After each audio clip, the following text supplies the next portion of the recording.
بیو نه بیو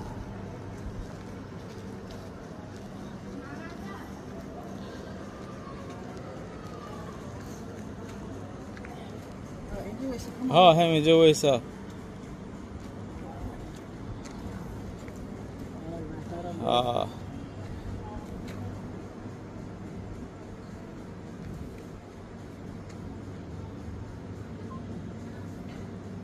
میگم قشنگه پشت سرت نوشته همسایه ها از خاطر ماشینا که خراب پارک کردن.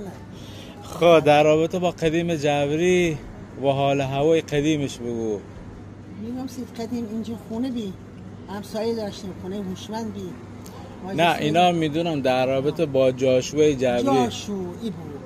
جاشویی که مردم میرفتن جاشویی میکردن. خب 20 روز بی، 10 روز بی، 15 روز بی.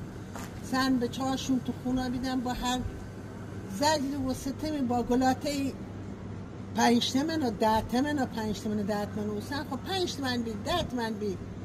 مثلا هر خونه سعی میکرد 5-6 تا ایاری سرشو بی. با همین 5 تومن و 6 تومن که زندگیشو سر میکردن. با 5-6 قرون 5 تومن ها 5 تومن 5 تومن نه 5 تومن کیسه او رو سته میکنن.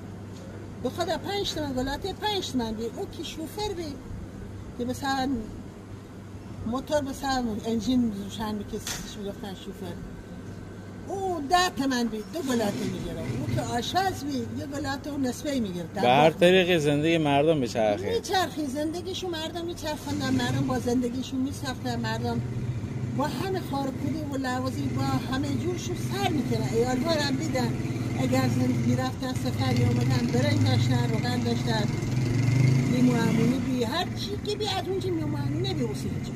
اونا به کوچیکایی میآوردن، ادرس میآوردن، میگو کشک میآوردن. سو میگو اینجا نمیاد، میگو از تو بگو خطر میآورد میگو کشک و ادرس کرد و ادرس قرمز نه برنج خب برنج پیش آوری بونی 100 کیلویی از پشم گفتاری.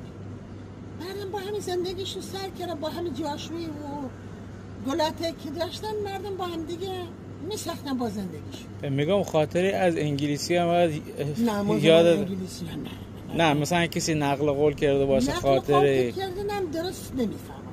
ما الان چیه مثلا قدیم خیلی چی هستی که جمع بزرگانشم میفهمم، اما این زمان انگلیسی هم. حالا او چه قدیما که میفهمی چنان قدیمیه که چه